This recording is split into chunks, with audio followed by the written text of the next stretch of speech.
में समझ आता फरमाए।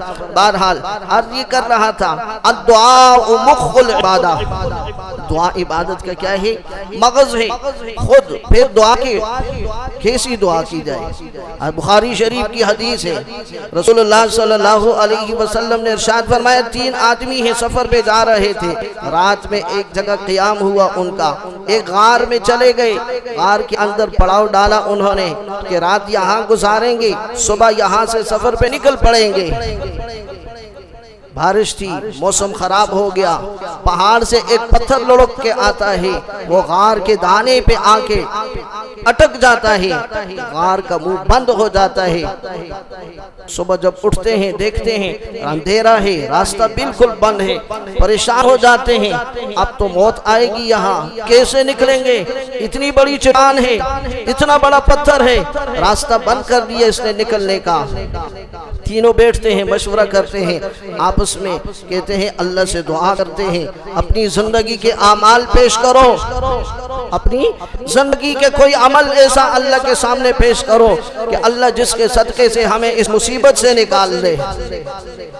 एक ने हाथ उठाई, दुआ की कि या अल्लाह आपके इल्म में है, आप जानते हैं मैं नौजवान था, मुझे आपने माल अता किया हुआ था, एक दफा मेरी चचाजाद बहन मेरे पास किसी गर्ज से तशरीफ लाई, कमजोर थी, मकरूज थी, हाजतमंद थी, उसने मुझसे कर्जा तलब किया, मुझसे दिरहम दीनार तलब किए, मैंने उसके साथ उसकी मजबूरी को देखकर उससे फायदा उठाते हुए मैंने उसके साथ एक शर्त लगाई, अगर तू मेरी हाजत पूरी करेगी मैं तुझे इतना इतना माल दे दूंगा। मजबूर थी, उसने मजबूरी में मेरी शर्त को मान लिया। या अल्लाह आप देख रहे थे, आप सुन रहे थे, मैंने भी लिबास उतार दिया था, उसने भी लिबास उतार दिया था, ऐने वक्त था कि मैं गुनाह में मुब्तला हो जाता। उस लड़की, उस चचाजाद बहन की जुबान से ये कलिमात निकले कि अल्लाह से डर, मेरा जिस्म कांप गया, या अल्लाह मैं तुझसे डर गया, मैंने वो बुरा अमल छोड़ दिया और उसको वो पैसे वैसे ही दे दिए और मैं पीछे हट गया, तौबा इस्तग़फ़ार मैंने कर ली। या अल्लाह अगर खालिस तेरी रज़ा के लिए मैंने ये अमल किया था, या अल्लाह इस मुश्किल से हमें महफूज फरमा, इस पत्थर को गार के सामने से हटा दे।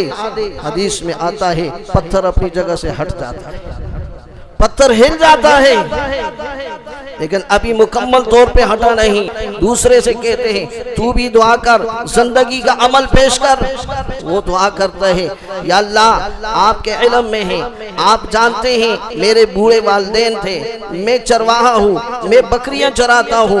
एक दफा बकरियां चराते चराते मैं कहीं दूर जंगल बयाबान में निकल गया, तब मैं वापस आया, रात का वक्त था, अंधेरा हो चुका था, काफी देर गुजर चुकी थी, मैंने बकरियों का दूध निकाला, मैं दूध लेके अपनी वालिदैन के पास गया, मैंने देखा मेरे बूढ़े वालिदैन सो चुके थे, मैं वो दूध लेके उनके सरहाने खड़ा हो गया, इंतजार करने लगा, मैं जगान मुनासिब नहीं समझा, मेरे वालिदैन की नींद में खलल आ जाएगा, मैं वहाँ खड़ा हो गया, मेरे छोटे छोटे बच्चे थे, वो मुझसे दूध मांग रहे थे, मैं उन्हें दूध नहीं पिला रहा था और मैंने आपसे ये वादा किया हुआ था कि या अल्लाह जब तक मेरे वालिदैन दूध नहीं पिएंगे मैं दूध किसी और को नहीं पिलाऊंगा।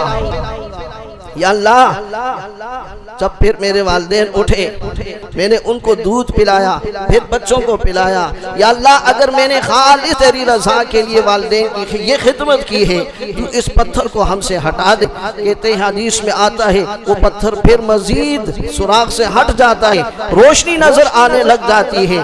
तीसरे की बारी आती है, वो हाथ उठाता है, दुआ करता है, या अल्लाह मेरे पास एक मजदूर काम करता था, आधा दिन उसने काम किया, किसी वजह से वो चला गया, उसकी मजदूरी मेरे पास रह चुकी थी, मैंने बड़ा तलाश किया, मुझे वो मजदूर न मिला, मैंने उसकी मजदूरी से बीज खरीदा, खेत में लगाया, फसल उग गई, फसल मैंने बेच दी, उसकी बकरी खरीद ली, गाय खरीद ली, ऊंट खरीद लिया, करते करते वो माल इतना बन गया। कुछ अरसा गुजरा, जमाना गुजरा, जमाने के बाद वो मजबूर आया। उसने कहा, ओ फला आदमी, अगर याद हो तेरे साथ मैंने काम किया था, मुझे मेरी उजरत दे दे, मैं मजबूर हूँ। मैंने उसको वो सारी की सारी गाय भी दे दी, बकरियां भी दे दी, ऊंट भी दे दिए। उसने कहा, मेरे साथ मजाक न कर, मुझे मेरी उजरत दे। तो या अल्लाह, अगर मैंने खालिस तेरी रज़ा के लिए उसकी इस अमानत का इस्तेमाल किया था, हमारी इस मुश्किल को आसान फरमा, इस पत्थर को यहाँ से हटा दे। कहते हैं वो पत्थर वहां से बिल्कुल हट गया, गार का मुंह खुल गया, तीनों बाहर आ गए, तीनों बाहर आ गए। हे हमारी जिंदगी में हमारे पास कोई अमल, हम अल्लाह से दुआ करें, हम अल्लाह से दुआ करें, या अल्लाह अगर ये अमाल मैंने किए हैं तो हमारी जिंदगी को आसानियों में गुजार दे। हम तो नहीं है, मेरी जिंदगी ऐसा अमल नहीं है कोई ताजर, है कोई दुकानदार, है कोई मार्केट में मईशत का माहिर आदमी जो ये कहे कि मेरे पास मेरे काम करने वाले हैं, या अल्लाह अगर मैं इनके साथ अच्छा रहता हूँ, इनकी मजदूरी वक्त पे देता हूँ, इनकी हर चीज का ख्याल रखता हूँ, तो तू मेरी तिजारत को अच्छा फरमा दे। कोई ताजर, ये आदमी, कोई ठेकेदार ये अल्लाह के सामने दुआ कर सकता है कि मैं अपने मातहतों के साथ या अल्लाह ठीक हूँ, मेरी कारोबार को बढ़ा दे। हम नहीं कर सकते, मैं दुआ नहीं कर सकता कि या अल्लाह जो खिदमत मैंने वालिदैन की है इसमें मेरी कोई गरज नहीं थी, खालिस तेरी रजा के लिए की है। या अल्लाह अगर तेरी रजा के लिए है, मेरी जिंदगी को आसान फरमा। मैं तो नहीं कर सकता, गरज रखते हैं तो औलाद वालिदैन की खिदमत करती है, पता है न की तो अकाउंट जगह, न की तो फलां चीज जाएगी, न की तो अबू जी कहीं क्या है, फलां जमीन, फलां प्लाट, फलां घर मेरे नाम नहीं करेगा। मेरी जिंदगी में ऐसा अमल है कि या अल्लाह फलां वक्त में मुझे मौका मिला था गुनाह करने का, लेकिन मैंने गुनाह नहीं किया तेरी डर की वजह से। या अल्लाह अगर तेरी डर की वजह से मैंने वो गुनाह नहीं किया था तो या अल्लाह अब मेरी जिंदगी आसान था। हमारे पास ऐसे अमाल नहीं है, हम अल्लाह से ऐसे नहीं मांग सकते, नहीं मांग सकते। अता खुरासानी रहमतुल्लाह अलैह का एक वाक़या आता है, 40 साल काजी रहे, 40 साल काजी साहब, 40 साल चीफ जस्टिस रहे। 40 साल के बाद बीमारी लग गई, बीमार हुए, घर वालों से कहा अगर इस मर्ज में मेरा इंतकाल हो गया तो मुझे 3-4 दिन दफनाना नहीं, देखना मेरे जिस्म से बदबू तो नहीं आएगी। कहते हैं कि इंतकाल हो गया, घर वालों ने ताबूत में बंद कर दिया और वहां एक कोने में रख दिया। उसने कहा जब 3-4 दिन गुजरे, बदबू आने लग जाए, मुझ पे आवाज लगाना, मैं जवाब दूंगा। 3-4 दिन गुजरे, जिस्म से बदबू आने लगी। किसी शख्स ने आवाज लगाई कि ओ भाई ये बदबू कैसे आ रही है फ्लाश से। कहते हैं वो मरा हुआ काजी बोल पड़ा, उसने कहा ये बदबू मेरे उन कलिमात की वजह से है। 40 साल में काजी रहा, कभी मैंने ना इंसाफी नहीं की, लेकिन एक केस मेरे पास ऐसा आया था, एक मुकदमा मेरे पास ऐसा आया था कि एक मुद्दई की तरफ मेरा दिल माइल हो गया था। मैंने उसकी बात को गौर से सुना, उसकी तरफ मैं तवज्जो दी, दूसरे को मैंने इतनी तवज्जो नहीं दी, दूसरे की बात इतनी गौर से मैंने नहीं सुनी।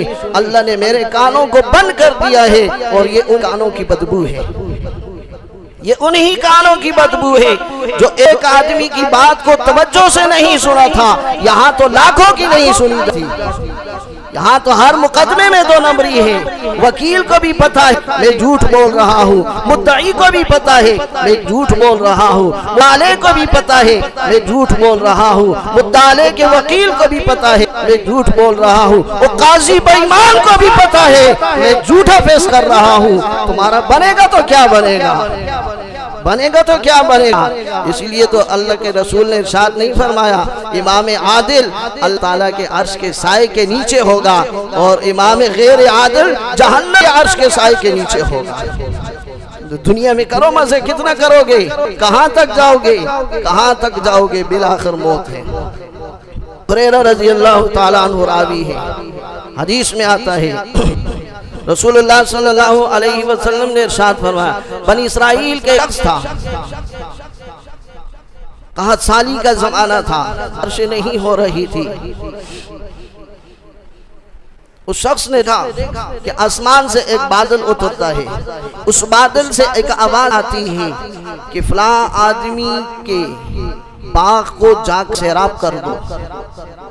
ये आदमी आवाज सुनता है, नाम भी सुनता है, फिर उस बादल के साथ साथ चलता है, बादल चलने लग जाता है। रसूलुल्लाह ने इरशाद फरमाया, ये आदमी उसके साथ जा रहा है, जाते हुए एक बाग के ऊपर बादल रुक जाता है, वहाँ खूब पानी बरसता है, आदमी नीचे खड़ा है, कुदाल वगैरह ली हुई है, बाग को खूब से राब करके बादल खुश्क होके वापस चला जाता है। ये आदमी उससे पूछता है, और आप कौन हैं? वो आदमी अपना नाम बताता है। जब नाम बताता है तो हाँ, ये तो वही नाम है जो मैंने बादलों से सुना था। अब बताओ कौन सा ऐसा अमल कर रहे हो कि पूरी दुनिया में बारिश नहीं हो रही, आपके बाग पर ही बारिश हुई है। उसने कहा कोई खास नहीं है। कहा फिर भी तो कुछ है। कहा पूछता है तो सुन ले, जब मुझे इस बाग से पैदावार हासिल होती है, जब मुझे इस बाग से पैदावार हासिल होती है, जब मुझे महीने के बाद तनख्वाह मिलती है, जब मुझे मजदूरी के बाद उजरत मिलती है, मैं उसके 3 हिस्से कर देता हूँ। एक हिस्सा बस इसी बाग पे लगा देता हूँ, एक हिस्से को अपने बाल बच्चों पे खर्च कर देता हूँ, एक हिस्से को मैं गरीबों मस्कीनों फुकरा के लिए अल्लाह के रास्ते में खर्च कर देता हूँ। इसके बदले में जो भी अल्लाह से मांगता हूँ अल्लाह मुझे अता करते हैं, जो भी अल्लाह से मांगता हूँ। हदीस में आता है, कुरान की आयत है, 29वां सिपारा है। 2 भाई थे, सूरतुल कलम, 2 भाई थे। उनका वालिद बड़ा अच्छा था, उनका भी एक बाग था। वालिद का इंतकाल हो गया। वाके इंतकाल के बाद दोनों भाइयों ने सोचा, छोड़ यार, बाप हमारा अच्छा आदमी था, सदका खैरात करता था, गरीबों का हक दिया करता था, मिस्कीनों में भी फ्रूट खर्च कर दिया करता था। अब महंगाई का ज़माना है, वो हाथ नहीं रहे, अब हमारे बच्चे हैं, अब माशरे में हमने टीप टाप के साथ रहा है, अपने एक स्टेटस बनाना है, अब किसी को देना नहीं है, बैंक अकाउंट खोल देते हैं, वहाँ जमा करवाएंगे, कुछ भी हो सकता है, जमा पूंजी होनी चाहिए हमारे पास। दोनों भाइयों ने रात को मशवरा किया। कुरान की आयत कहती है सुबह को निकले, और इससे मशवरा किया कि सुबह निकल रहे थे, दोनों भाइयों ने एक दूसरे से ये कहा कि अंधेरे में जाएंगे, बाग से फल उतार के ले आएंगे, लेकिन याद रखना रास्ते में चलते हुए ऊंची आवाज से बोलना भी नहीं, ऊंची आवाज से बोलना भी नहीं, कहीं ऐसा ना हो कोई फकीर मस्कीन सुन न ले। जब वो हमारी बातें सुना, वो अपना शापर लेके आ जाएगा, अपनी बोरिया लेके आ जाएगा, अल्लाह के नाम पे कुछ दे दे। कहते हैं जब बाग के करीब पहुंचे, देखा बाग सारा मलिया मेट है, खत्म। यूं लग रहा है जैसे सारी किसी ने आग जला के इसको राख बना दिया है। एक भाई दूसरे से कहता है कि हम रास्ता तो नहीं भटक गए। दूसरे ने कहा रास्ता नहीं भटके, बल्लाह महरूमून, ये हमारे किरदार ने हमें अल्लाह की जात से महरूम कर दिया है। बाज़ दफ़े इंसान के वालिदैन अच्छा अमल कर रहे होते हैं, औलाद की छोड़ के जाते हैं, औलाद नालायक निकल जाती है, उनके किए हुए पे भी पानी रहती है, उनके किए भी। जब उन्होंने कहा कि हमने गरीबों का हक, मकीनों फकीरों मोहताजों का हक हमने खाने की कोशिश की, अल्लाह ने हमसे हमारा अपना बाग भी छीन लिया, हमसे अपना बाग भी हमसे।